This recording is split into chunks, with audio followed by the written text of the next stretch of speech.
is coming from the RA, going to the pump and then go to oxygenator. So before it goes to the oxygenator, that is what is known as pre-membrane oxygenation saturation, and that tells you about it is something like a venous saturation. So that is the one which gives you the adequacy of the VA ECMO. So it is tissue perfusion, and that means it is a pre-membrane saturation that gives you the adequacy of this.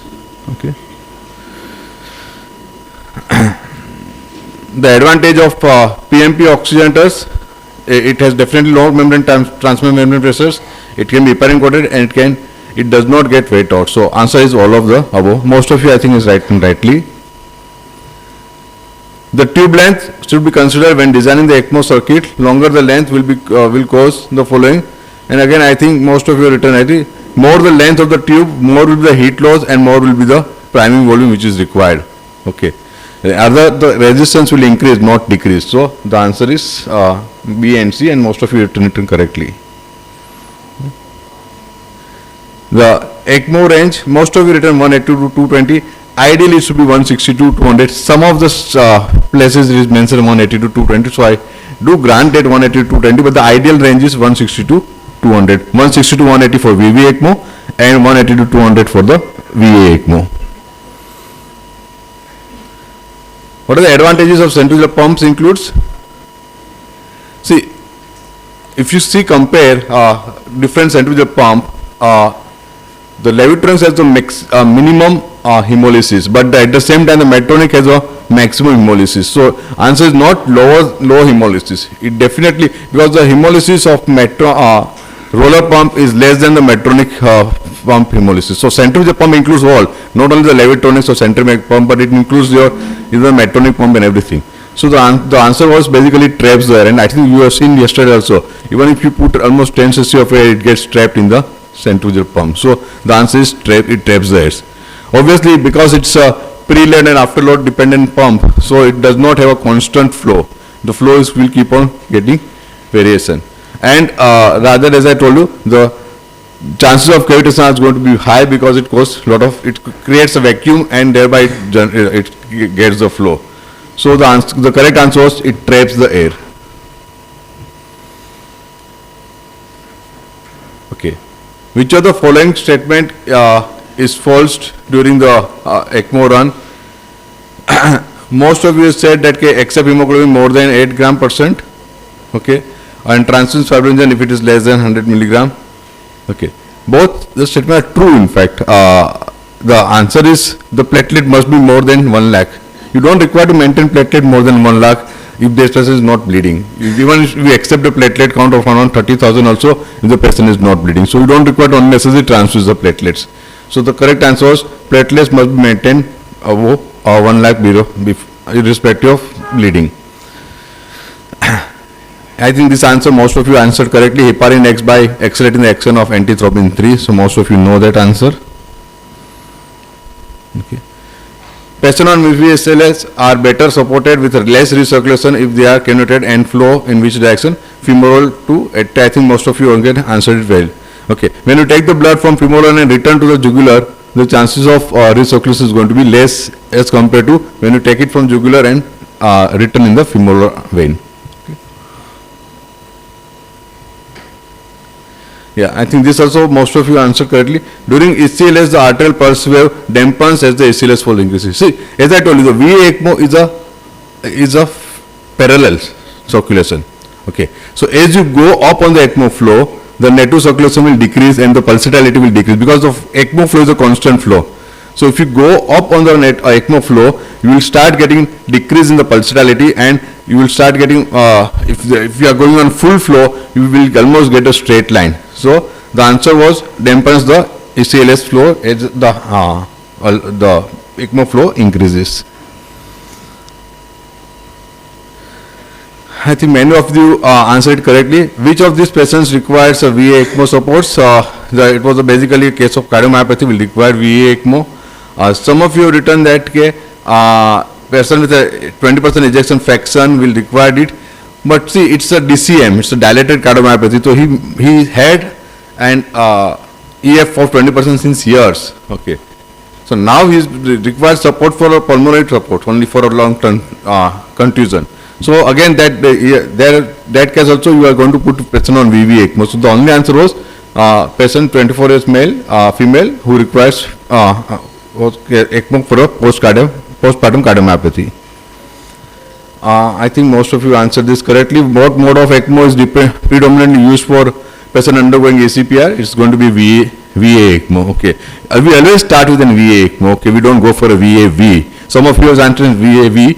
VAV can be converted afterwards, but not to start with. Start with only a VA ECMO. Okay. Patient is bleeding significantly post cardiac surgery. Which of the following option is contraindications? You can do everything. You cannot give protamine. You cannot reverse the heparin because otherwise the circuit will get clotted. So protamine is contraindicated and should not be used. Okay, increasing pre-oxygenator pressure with no change in post-oxygenator pressure indicates when you increase the pre-oxygenator pressure and the post-oxygenator pressure does not change or decreases, that means the delta pressure is going to increase, and that suggests the oxygenator failure. So that answer is there is an increased resistance in the oxygenator. Again, most of you answered correctly. Indicators of hand cranking includes the answer was loss of entire system and battery backup. That is the correct answer. The second answer was pump clot, negative pressures. The answer is loss of entire system and battery backup.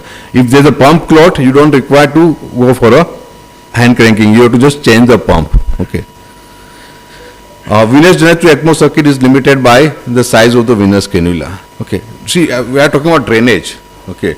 Yes, if the size of the oxygenator is small or size of the arterial cannula is small, that will decrease that will increase the resistance in the path, but that will not decrease the venous drainage. The venous drainage is going to remain the same. So venous drainage is decreased by size of the venous cannula. Okay. You are taking care of a 2-year-old child with aspiration pneumonia of VEV ECMO. Pump flow is 100, FR2 is 100, sweep gauge is 2, and the most of the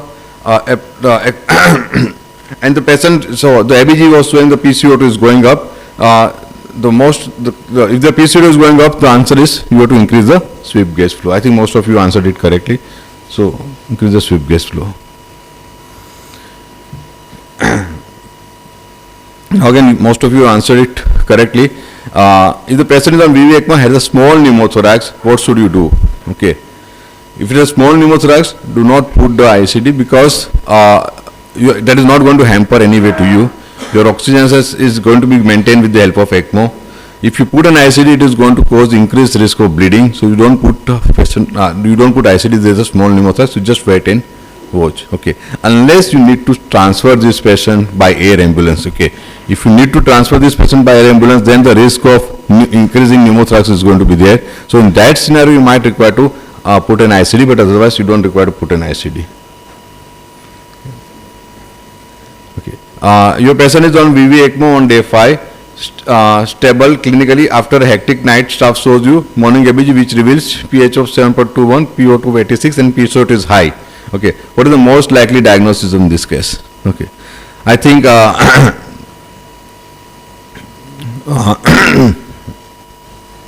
the clue which was given is it was a hectic night, and then everything has happened. So as I told you yesterday, at every 4 hours you have to do a blowout. You have to increase the sweep gauge to 15 liters, and that's thereby the water condensation that is there, it will get washed out. If that is not been done, your CO2 level is going to be high. So what is the exact answer was to, it was basically membrane edema which is causing a problem.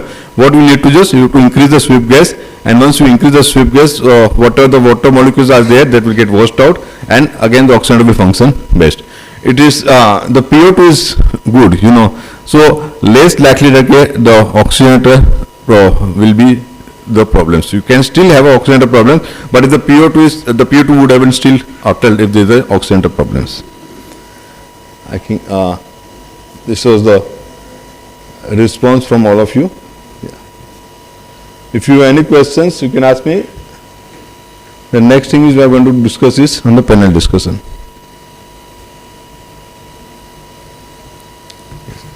Any questions from yesterday's event? Anything you want to ask me?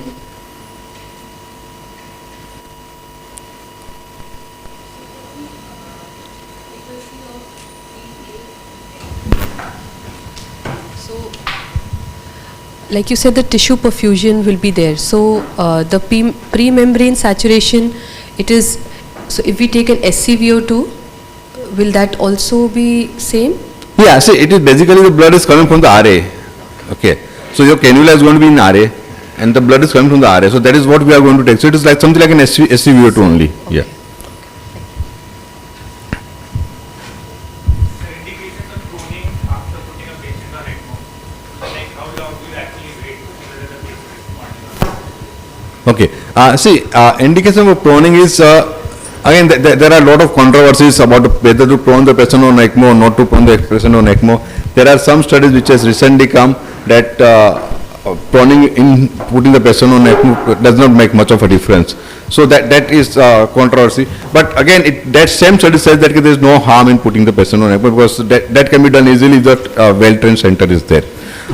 The answer to your question is, we usually don't prone them looking on their saturation. Okay, the proning will be basically done on number one, in case where the lungs are white out and patient is not generating enough tidal volume. So the tidal volume is less than 2 ml per kg. After putting the patient on rest ventilator settings, we prefer to prone them for initial 3 to 5 days and see how the lung compliance improves. So basically proning is for lung compliance improves and to get the basal lungs cleared out. Okay, that is one reason.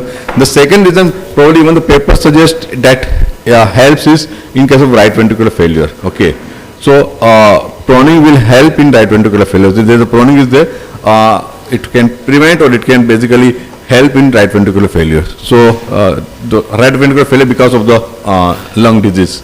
So in that case, proning will help. So these are two indications where we think about putting the proning this patient on ECMO. Yeah, we follow 16 hours. Some of the times we have kept it for longer time, but then usually 16 to 18 hours we do. Sir, when we are weaning VA ECMO and decreasing the flow, what will be the ACT targets and how we can take care of bleeding and at the same time maintaining ACT? Yeah, very good question. See, that becomes a little tricky when you wean the patient from VA ECMO. The moment you go for ECMO flow less than 2 liters, let's say 1 to 1.5 liters, you have to keep the ACT high because the stagnation time is going to be more. Okay, so then the clot formation is high. So usually we keep the ACT around 200 to 220 during that time. Okay, bleeding risk is going to be there, but then you have to manage as how you manage the risk, regular risk is. So if there is no trauma, probably the bleeding will not be an issue.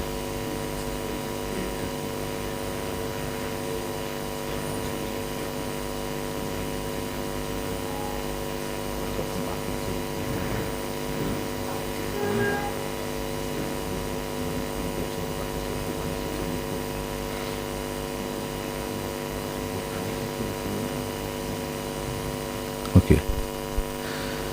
So, yeah. So the bleeding is, unless you create some trauma or something, usually the bleeding is not be there. Okay.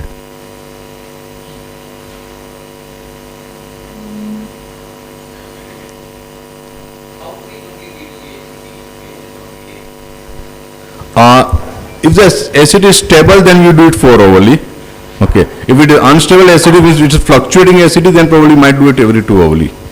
But usually we do it 4 hourly as a routine.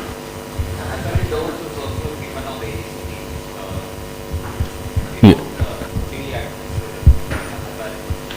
No, it depends on basically how much is the ACT, then we adjust heparin as per the ACT.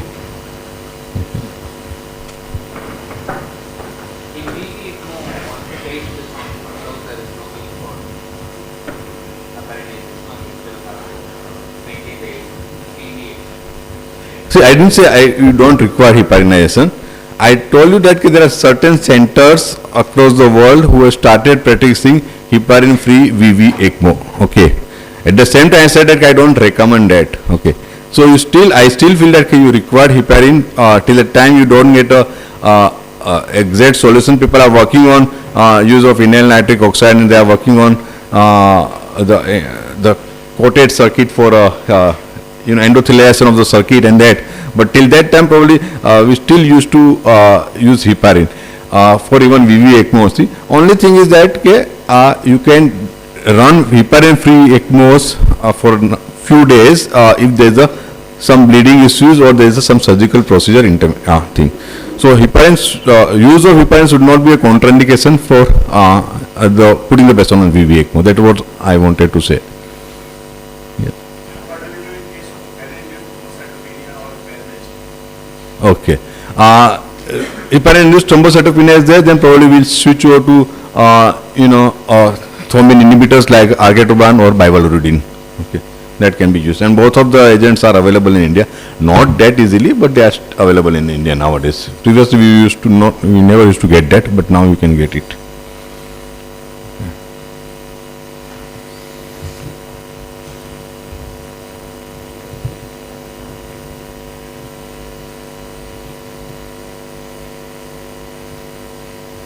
See, I think there's some time for the panel discussions to occur. So, meanwhile, what I'll do is I'll finish one of my talk on economics of ECMO, which was supposed to take it afterwards, but then I think I'll take it now.